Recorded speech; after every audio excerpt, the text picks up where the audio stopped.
Just a little note, if you're new here, please press that red button under our productions. We're a small studio, so we want all the support we can get.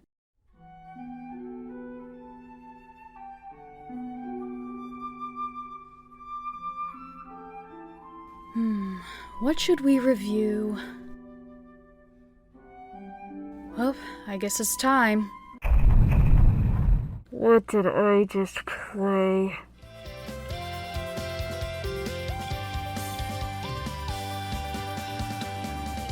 As many of you know, we tend to review one of two things. Either games that we enjoyed, or JRPGs that are obscure, divisive, controversial, or just flat out weird at times. I just see a lot more things to talk about in something that goes for a unique route. When I started out my career at Mintjoy, there's this game that looked appealing for a review, but I never gave it a chance. I never made any prior research on what it's about, or is it worth my time. Maybe it was the presentation or trailers that caught my eye, I don't know. That all changes today though. I recently decided to finally give this game a try. I'll look over its development history, story, gameplay, reception, and a small addition regarding the cause for its obscurity. Hope you have something to enjoy with this production, because there's a lot to unpack on this one. This is our review on Resonance of Fate.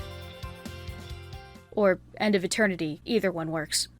The year was 2007. This was when Resonance of Fate, or ROF for short, was first unveiled under the codename Project Cobra and will be developed by Tri-Ace. For those who are unaware, this is a development studio with quite a history, developing games like Valkyrie Profile, Star Ocean, and some Final Fantasy sequels. The best way to describe them from what I can see is that they like to heavily innovate when developing a game, coming up with new and unique ideas that aren't too common in game genres. That couldn't be shown any more better than during ROF's planning phase. The title was made with some key ideas in mind: a narrative about the world and people's fate, a new and unique combat system, a small roster of playable characters, and a map that's not linear but not open world. This all sounded great and innovative on paper, but it was a major challenge in execution. One of the main things that brought the most trouble was in its gameplay. You see, they wanted something that could capture a cinematic style around it. First thing they thought of was the utilization of firearms like pistols and SMGs as their main weapons. This would make it so that battles don't feel restricted to close combat. As the system was being made, the team had a good look at various traditional action games and even Hollywood movies like The Matrix.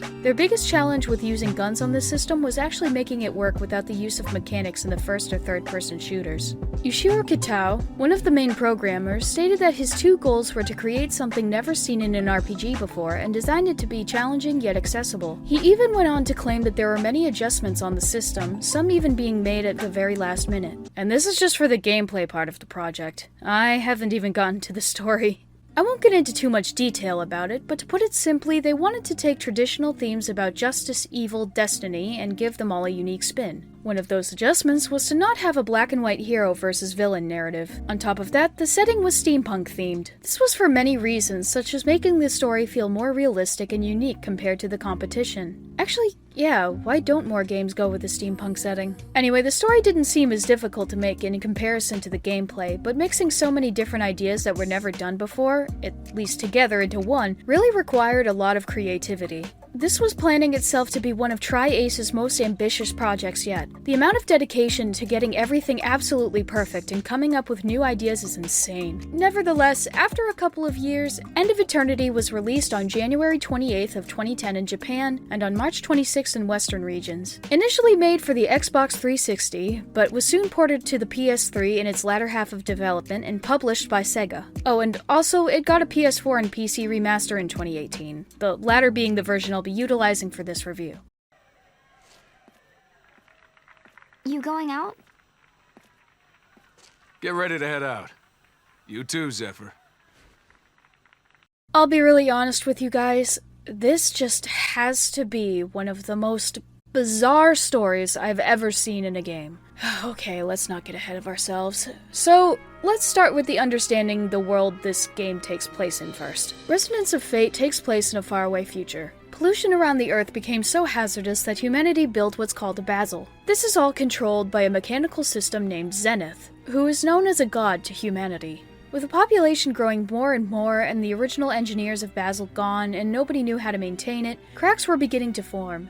It was because of this that over 20 years before the events of the game, a person named Prelate Frida wanted to bring the world out of Zenith's control. This was a very popular idea for many, especially these more rich and powerful beings named the Cardinals.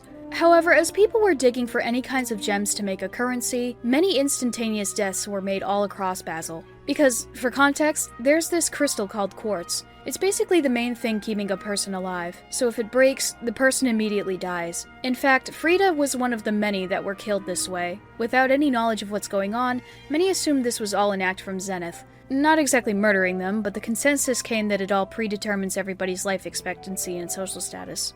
This did not make people happy. Each cardinal had their own vision for how to make Basel better. Some do try to help the population, while others just follow their own passions or are on a neutral stance. It was Cardinal Rowan, one of Frida's biggest supporters, who had the biggest plans, however. When he was told that Zenith was their new god, he didn't want to accept it. So, he and Cardinal Sullivan began creating experiments to fulfill Frida's vision. These tests mainly consist of programming a predetermined death on people to see if they truly died from Zenith's control. It was also during this time that Sullivan did his other means of experimenting. He took care of this girl named Rebecca who was immune to the pollution outside of Basel, so he studied her to see if he could pass off her abilities to other people, all to bring the outside world back to its natural state.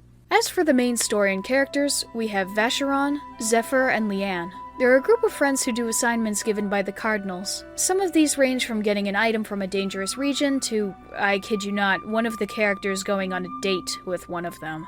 As the group go through their missions, they notice cases where they thought they were set by Zenith, but they aren't going as planned. For example, Leanne was actually one of 20 children Rowan and Sullivan tested. She was expected to die at 20 years old. However, due to a glitch in her quartz, this never came to be, and she is alive and well 2 years after the incident. The game at this point just sort of becomes a very slice-of-life kind of story, with the team doing different activities for the Cardinals until they find out the truth. Wow, that's probably the best and simplest summary of what happens here. Honestly, this game's story isn't bad, not at all. After doing a handful of research on it, I kind of started understanding what the developers wanted. My main issue, though, is in how difficult it can be for some to get a grasp of the story. Maybe it's just that I didn't pay attention at first, or I didn't talk to enough NPCs on my playthrough, but I was borderline confused throughout the first half. You have this setting that almost sounds like a dystopian future with mature themes, but combine it with moments like this. Grapes need fertile soil. That's it. It's so obvious. All we have are raisins. No.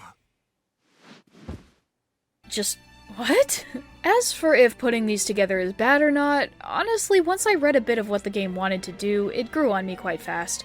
As random and bizarre this plot and execution is, there's a certain charm once you get past it. There's a lot of funny and heartwarming moments throughout the story. That one chapter where Leanne had to go on a date with one of the Cardinals felt straight out of an episodic anime. Vacheron easily takes the show, however. He talks with this smug yet friendly attitude, but knows when to take things seriously for his friends. He's seen a ton of stuff in his job, but just tries to have fun during it. That doesn't undermine Zephyr and Leanne's roles either. They have an adorable brother and sister kind of chemistry and show that they both care for each other. There's no true main protagonist, but if I had to choose, I think Leanne is the closest to actually being one. She goes from insecure and afraid of her past to embracing her existence and seeing the world how she always dreamed of. Although everyone else could use a bit more work. Aside from Rowan and Sullivan, you don't really see the other Cardinals more than once or twice, with some exceptions, of course. Not only that, they don't have the most unique personalities. Don't get me wrong, some are very funny, but beyond that, they're forgettable. It's hard to form a true opinion on the story. On one hand, I absolutely love out of the all-of-context scenes and heartfelt moments of the game, but at the same time, it feels like it's trying to be something from two completely different things. Isn't the idea of having a predetermined death for these people scary? Where are Vacheron and the others fighting against the beliefs of the Cardinal?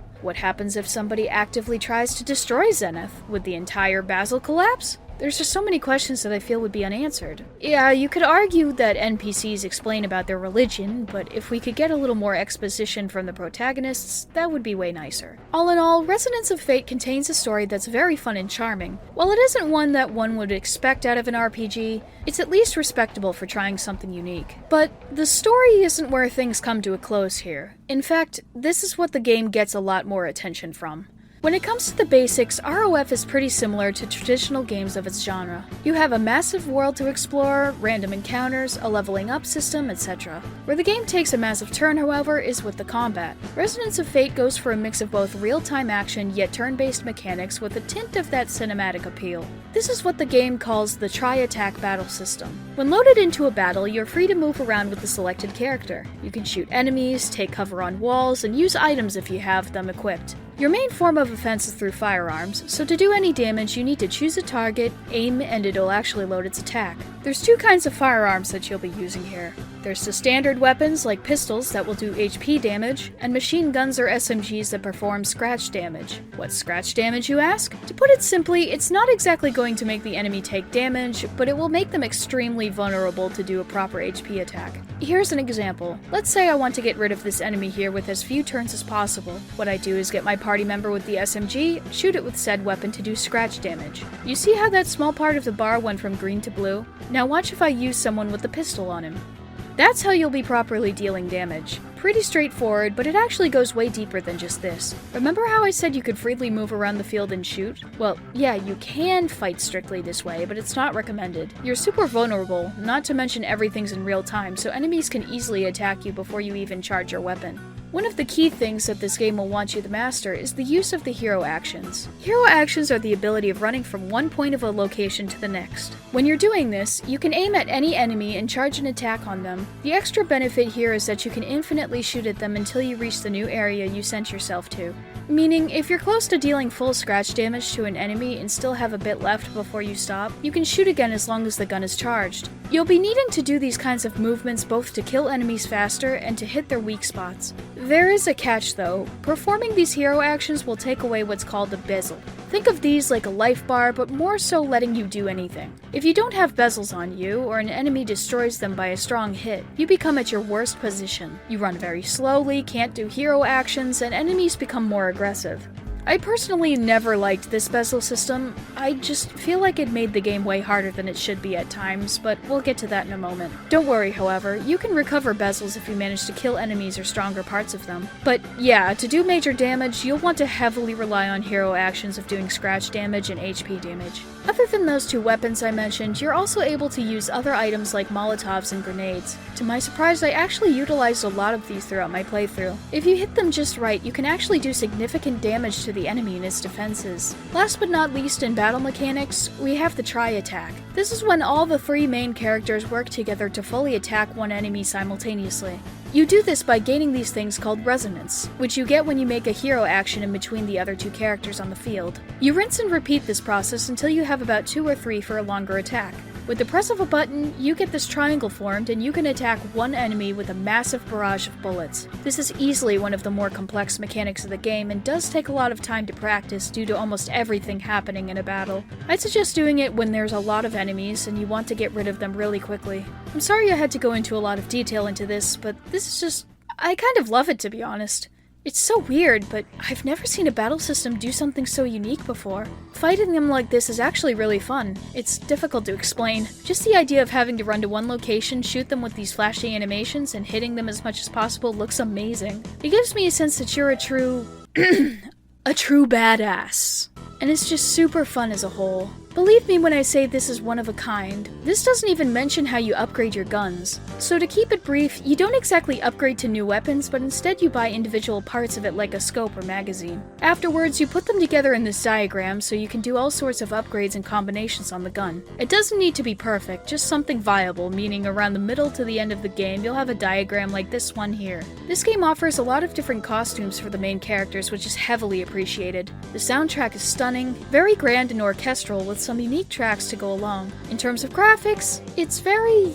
what you see is what you get. It has that realistic take that many games took at that time. For some, this may be an issue, especially since JRPGs tend to be super colorful, but I kind of really like this art style. I don't know, seeing these characters done in an art style that the genre isn't really known for kind of makes it stand out in retrospect. Plus, while it is massively unsaturated, it's still easy to tell what I'm looking at. Heck, I'd even say the whole art direction made it appealing to even check this game out. While this is all fun and great, there is one huge flaw behind all this. the game doesn't really do anything else as you progress. The battle system I just explained about, you kind of learn all that at the very beginning, and once you master it, there's not much else you need to know. Since the game has an episodic structure, this makes a lot of the missions quite repetitive. Get a mission, go to the area, fight enemies, then a boss, then go back and conclude the chapter. That's how you'll be going about the game. Other than a few side quests and the unique mission, the game can feel repetitive. Was it repetitive for me? Not really, but I do need to admit that the game is also very hard. No, seriously, every time I had to fight a boss, I stayed there trying to defeat it for over an hour. The game can be super unforgiving if you don't take the time to practice the mechanics. Keep in mind that there's no difficulty option. I still get nightmares about that boss in Chapter 9. Alright, on to reception. So, for an unusual game like Resonance of Fate, it got quite a bit of praise around its time, receiving 7 to 8s out of 10. They even claimed it was one of the most inspired approaches to the role-playing video game scene in a decade. Praise was heavily given to the gameplay, while some things were a mixed bag, like the story and presentation. As for sales, it actually did pretty alright. It got around 145,000 units in its first week in Japan and made it to the top 30 on Media Create's list. As for its re-release, I did my best to find anything, but believe me when I say there's absolutely nothing. Guess they just wanted to see if it could make any profit and swept it under the rug. Nevertheless, I guess you could say that at this point ROF isn't much of a success, but why was it? There's so many great things going for it. A unique battle system, setting, an interesting take for a story. Well, I do have some theories as to why, and it actually brings me to my last section. What made Resonance of Fate so forgettable to everyone?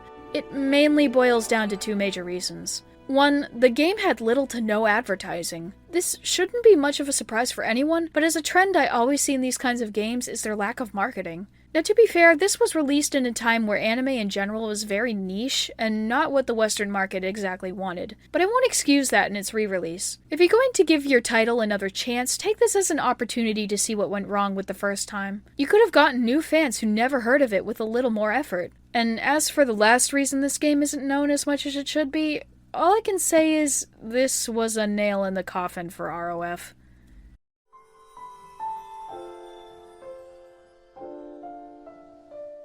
It was this game here. Believe it or not, Sega or someone in development decided to release this game just a few days after Final Fantasy XIII. I really don't want to sound like this was the biggest mistake ever made, but this was a game people were dying to check out. Nevertheless, this decision is what screwed ROF's chances for any major success. I guess they did this to actively compete against it. The game did feel very reminiscent of an FF title in some areas, but even then, this was a very questionable decision in my opinion. What a world we live in. Anyway, yeah, that's sort of about it for this production. I really don't know how to end this one off. This may have been one of the hardest reviews I had to make in a long while. For now, at least. But if I had to conclude the best way possible, it'd be saying, please give this game a try. Resonance of Fate is truly an experience you need to see to believe. From the gameplay, to its story, to its most unusual moments, there's a lot that this game can offer. I wouldn't call this my favorite JRPG, let alone game of all time, but I can clearly see that there's a lot of charm in it. It showed me what makes reviewing these titles so fun. Well, whatever happens next on Mintjoy, I just want to thank you all for this production. Now, if you excuse me, I'll be working on my aiming skills to one-shot those enemies. This is Akari from Mintjoy Pictures.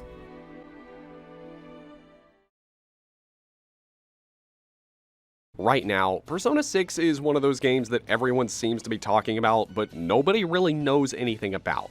So Persona 6 is gonna come eventually. I'm going to be focusing all on Persona 6. Persona 6. Persona 6. Persona 6. Persona 6. Screw it, we're going there.